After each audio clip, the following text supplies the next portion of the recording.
আজকে বানাবো একদম অনুষ্ঠান বাড়ির মতন কাতলা কালিয়া রেসিপি। ঝটপট এবং কম সময়ের মধ্যে এই রেসিপিটি তৈরি করে নেওয়া যায়, যেটা গরম গরম ভাতের সাথে খেতে কিন্তু দুর্দান্ত লাগে। এছাড়াও তোমরা ফ্রাইড রাইস দিয়েও কিন্তু খেতে পারো, খেতে কিন্তু দারুণ লাগবে। নমস্কার, ওয়েলকাম টু মনের রান্নাঘর। মনের রান্নাঘরে তোমাদের সবাইকে স্বাগত। আজ আমি বানাবো অনুষ্ঠান বাড়ির সাথে কাতলা কালিয়া।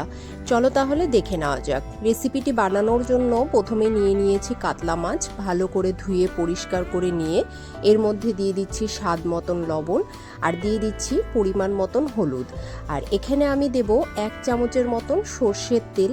এই তেলটা দিলে মাছটা ভাজার সময় ফাটে না আর মাছের গায়ে কিন্তু একটা খুব সুন্দর কালার আসে। এখন লবণ, হলুদ এবং তেলটা দিয়ে মাছটাকে খুব ভালো করে মেখে নেব। মাছটা মেখে প্রায় 10 মিনিটের মতন রেখে দেব। এরপর আমি একটা বাটির মধ্যে মশলা বানিয়ে নিচ্ছি। দিয়ে দিচ্ছি 1 চামচ ধনে গুঁড়ো, 1/2 চামচ জিরে গুঁড়ো, পরিমাণ মতন হলুদ আর দিয়ে দিচ্ছি 1 চামচ কাশ্মীরি লাল লঙ্কার গুঁড়ো। এখন জল দিয়ে মশলাটাকে খুব ভালো করে গুলিয়ে নেব। এইভাবে করে গুলিয়ে নিলে কিন্তু একদম বাটা মশলার স্বাদটা আসে আর মশলাটাও অনেকটা ফুলে যায়। এরপর আমি এইভাবে মশলাটাকে বানিয়ে রাখবো। আর এদিকে কড়াই বসিয়ে দিলাম, বসিয়ে দিয়ে দিচ্ছি সর্ষের তেল। রান্নাটা কিন্তু অবশ্যই সর্ষের তেলেই করতে হবে।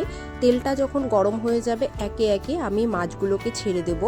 আর মাছটাকে কিন্তু একটু হালকা কড়া করেই ভাজতে হবে। প্রায় 1 মিনিট করে দুপাশ ভেজে নিলেই হবে। গ্যাসের ফ্লেমটা হাইতে রেখে আমি মাছটা ভাজছি। যখন একটা পাশ ভাজা হয়ে যাবে উল্টে দিলাম, অপর পাশটাও খুব ভালো করে ভেজে নিতে হবে। তোমরা দেখে বুঝতেই পারছো আমরা কতটা পরিমাণে মাছটা ভেজেছি। আমাদের এখানে মাছটা ভাজা হয়ে গেছে। এখন আমি মাছগুলোকে তুলে নিচ্ছি।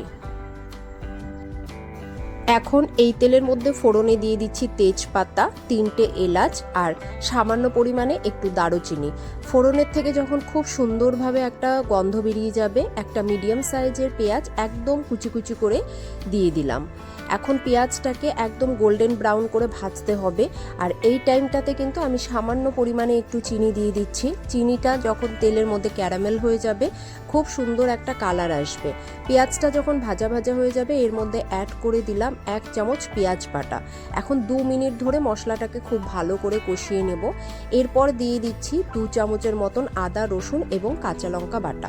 এখন আবারও সমস্ত উপকরণগুলো প্রায় 2 মিনিট ধরে কষিয়ে নেব, যতক্ষণ না পর্যন্ত আদা রসুনের কাঁচা গন্ধটা যাচ্ছে। প্রায় 2 মিনিট ধরে কষিয়ে নেওয়ার পর একটা মিডিয়াম সাইজের টমেটো বাটাও অ্যাড করে দিলাম আর দিয়ে দিলাম সেই গুলিয়ে রাখা মশলাটা। সামান্য পরিমাণে জলও অ্যাড করে দিলাম। আর এরপর আমি এখানে অ্যাড করে দেব স্বাদ মতন লবণ।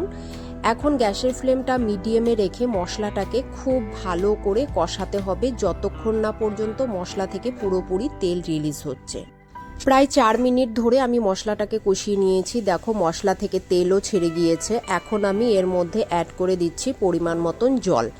এখন খুব ভালো করে মিশিয়ে নিচ্ছি। এখন আমি ঢাকা দিয়ে দিব, গ্রেভিটা ফুটে যাওয়া পর্যন্ত অপেক্ষা করব। গ্রেভিটা ফুটে উঠলে আমি এখানে ভেজে রাখা মাছগুলো একে একে অ্যাড করে দিচ্ছি।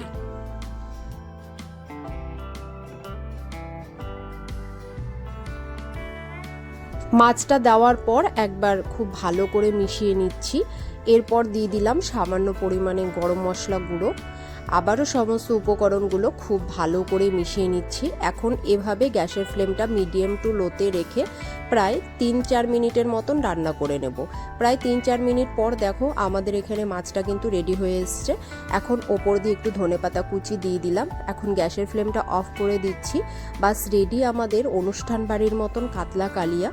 তোমরা অবশ্যই বাড়িতে একবার ট্রাই করো, আশা করি ভালো লাগবে। যদি আজকের রেসিপিটি ভালো লেগে থাকে অবশ্যই ভিডিওতে একটা লাইক করে দিও, কমেন্ট করো এবং চ্যানেলটি সাবস্ক্রাইব করার অনুরোধ রইল। আবারও দেখা হবে আবার এক নতুন রেসিপি নিয়ে। ততক্ষণের জন্য তোমরা সবাই ভালো থেকো, সুস্থ থেকো। বাই।